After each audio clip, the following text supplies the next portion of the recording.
partie que vous avez mis en place un système de vol de coton au préjudice des producteurs.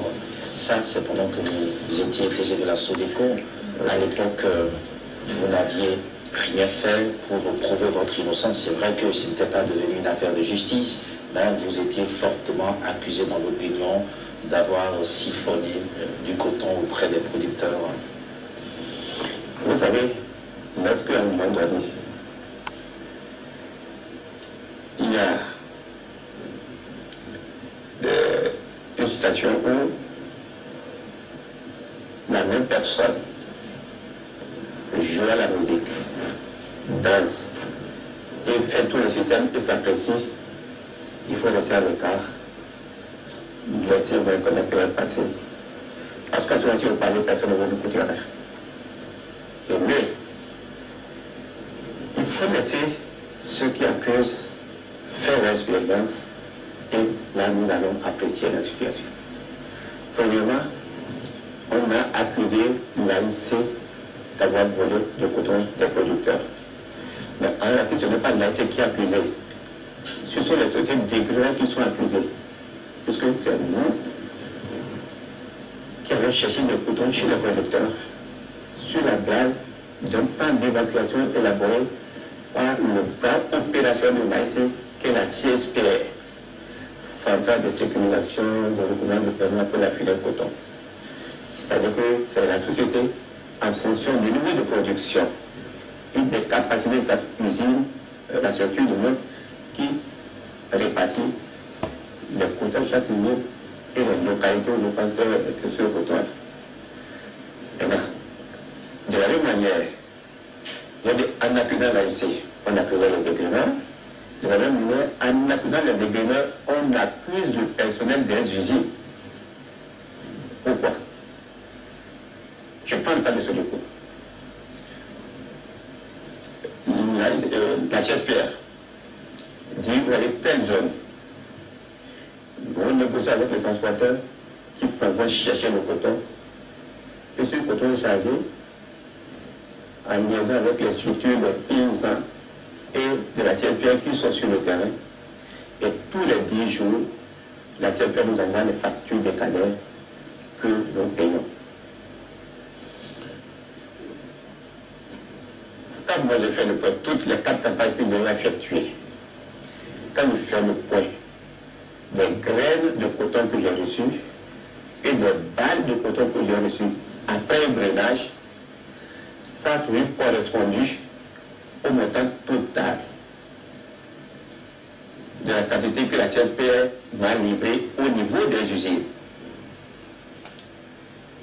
De ce fait, s'il y a vol de coton, ça veut dire que ce coton volé devait être gardé par divers nos collaborateurs qui sont dans les usines. Et c'est moi ce qu'on m'a livré en tant que DG en matière de dérivés de coton graines, donc à savoir palme et graines, ça correspond à ce que j'ai payé. Lorsque cette histoire s'est produite, j'ai fait effectuer une tournée dans les usines. Vous savez, dans les usines, il y a tout le monde, chacun a son bord, etc.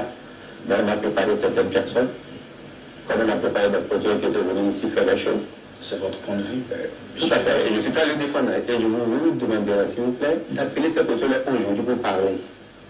Posez-leur des questions. Nous allons arriver. Si on avait donc le fil de ce que ça qu'on a dit, nous allons arriver. Quand ils m'ont posé cette question, je leur ai fait cette démonstration-là. Et bien, si j'ai votre coton, c'est à votre niveau.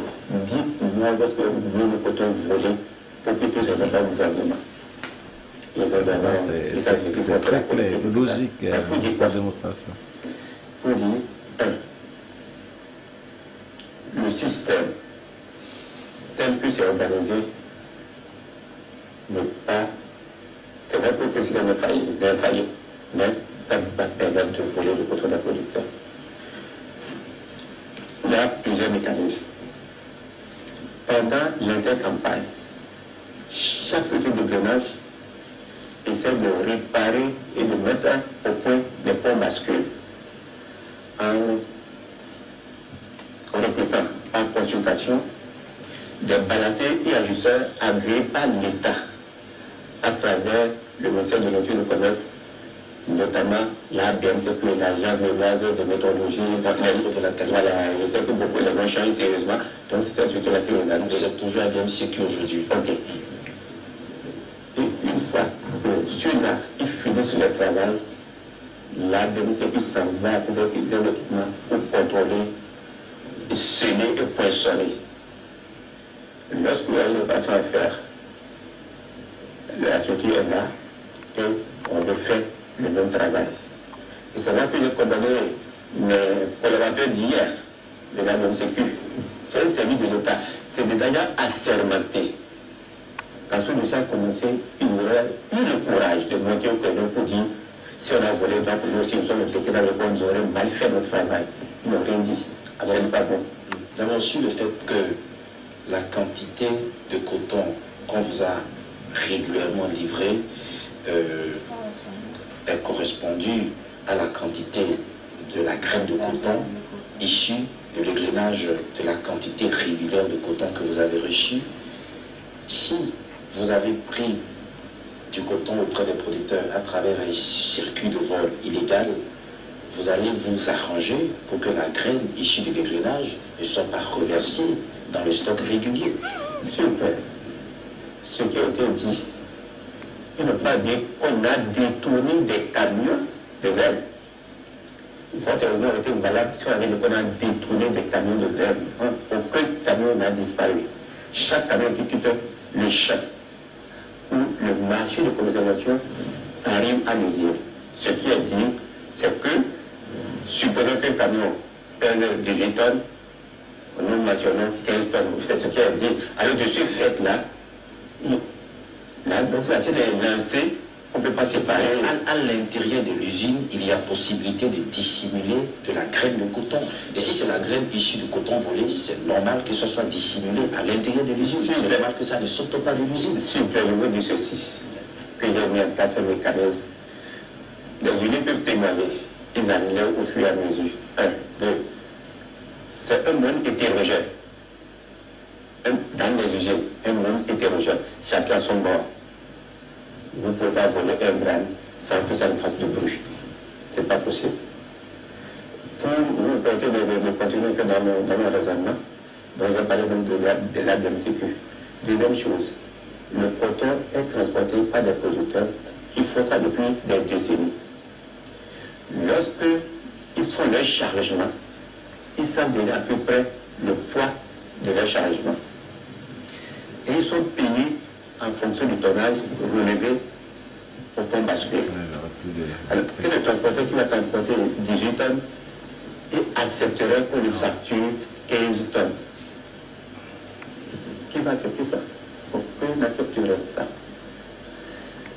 Troisième élément. C'est juste avoir Une rubrique à l'étendard, magasinage, en centaines de millions de francs CFA. Et dès la première année, moi, j'ai étudié le système. J'ai dit, mais... C'est le magasinage des balles de coton. Des balles de coton, bien sûr. J'ai dit, mais on peut éviter ça. J'ai mis en place un mécanisme d'évacuation directe des balles directement au port, dans le conteneur. Et depuis 2008-2009, jusqu'à mon pas de ce recours, on n'a pas payé un franc de frais de magasinage. Bref, j'ai introduit beaucoup de réformes dans la filière, pas mal dans la filière, dans la gestion de la société, et j'ai impliqué certaines dynamiques. Et c'est le lieu de savoir tous mes collaborateurs. Depuis la deuxième, je travaille à la direction générale. C'est vrai qu'ils ont trouvé que je suis très rigoureux, par-dessus bord, tout ça, etc. Mais c'est pour la bonne cause. Il fallait aussi. Et le succès, c'est pour nous tous. Vous aviez dit tout à l'heure qu'au moment où la SODECO a été créée et qu'une partie du personnel de la SONAPRA a été reversée dans le personnel de la nouvelle société de la SODECO, parce que la SODECO aussi, elle est née de la cession de l'outil industriel de la SONAPRA au privé. Vous aviez parlé de certaines habitudes que les agents adoptaient et qui ne sont certainement pas de nature à favoriser, à impulser la prospérité de l'entreprise. Quelles étaient ces habitudes-là? Elles sont nombreuses. Il y avait les missions intempestives. La personne va envoyer donc de l'argent dans les usines pour les travaux. On peut avoir 200 000 francs pour une usine. Après, on peut avoir 3 ou 4 inspections pour aller vérifier la gestion de 200 000 francs. Et quand les gens partaient, ils sont peut-être 48 heures de mission, aussi un certain nombre de jours de là, donc de la période réelle de mission. Également par rapport à la gestion du personnel saisonnier, il y avait vraiment un classement terrible. Ça fait partie de la réforme. Parce que j'ai vu que l'effectif était pléthorique. J'ai demandé aux autres partenaires du secteur régional, par rubrique, parce qu'il y a des postes qui occupent cette saisonnier, je m'ai envoyé les effectifs. J'ai étudié, j'ai vu que chez nous c'est pléthorique. J'ai dit que nous allons nous adapter. Si ça marche, pourquoi ça ne marche pas chez nous? Là également, nous avons adapté et jusqu'à mon départ, ça s'est passé convenablement. Quels sont les actes? Allez-y. Autre chose, vous savez, une société, c'est une société. Même si c'est un sein de la société, et que ça vient de produits pourris, il faut comptabiliser ça. Il y a ce qu'on appelle les déchets. Ce que les gens font des matelas, tout ça, là, etc. Avant, ils n'étaient pas comptabilisés. Donc, c'était des matelas de chaque usine, tout ça, etc. Et qui vendait ça? Les personnes des usines. Nous allons faire des réformes pour dire non. Directement le personnel des usines sans l'accord de la direction générale de la SONAPRA qui réalise. Je ne sais pas quel nombre de dispositifs était en vigueur, mais c'est ce que moi j'ai constaté. Est-ce qu'il y a encore ou il n'y a pas encore? Je ne sais pas, parce que je n'ai pas suivi leur gestion. Mais c'est le contact que nous avons fait et nous avons fait des essais de correction. Ça n'a pas été facile. Il faut dire, bon, il veut tout nous arracher, etc. Ça n'a pas été facile. Bon, finalement, on s'est compris. L'autre aspect également, vous savez, chacun sa manière de gérer. Moi aussi, en premier service, il y a eu déjà des bases certainement qui ont été tracées, notamment manière de procédure. Lorsque vous allez à mission à Sodeco, vous voulez rester un certain nombre de jours, on vous donne votre démission salariale pour l'alimentation, pour le temps on vous donne dotation. Et vous êtes tenu de rester dans un hôtel.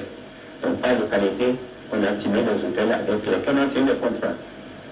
Donc, vous payez, vous avez la facture en bonne uniforme, et le salaire uniforme, ou alors vous avez la facture achetée directement. Donc, on a un certain nombre de choses. Avec Moudjaï Doucement, c'était l'austérité financière à la Sodeco. En tout cas, c'était la seule gestion, et ce n'est pas que Sodeco, partout où je suis passé, ceux qui ont travaillé peuvent en témoigner. C'est la rigueur, j'ai été éduqué dans ce sens. Voilà, vous êtes un être humain, c'est vrai que vous êtes connu pour être un musulman ferme, pratiquant. Est-ce qu'à la Sodeco, il est arrivé que vous ayez posé des actes que vous regrettez aujourd'hui, des actes à la limite répréhensibles? Vous savez, j'ai vu que... C'était Ongo Alain. Ongo Alain. Tout ça qui entre... Là, ton ennemi, il essaie de m'appeler. Tout ça qui va sortir, c'est de la procédure.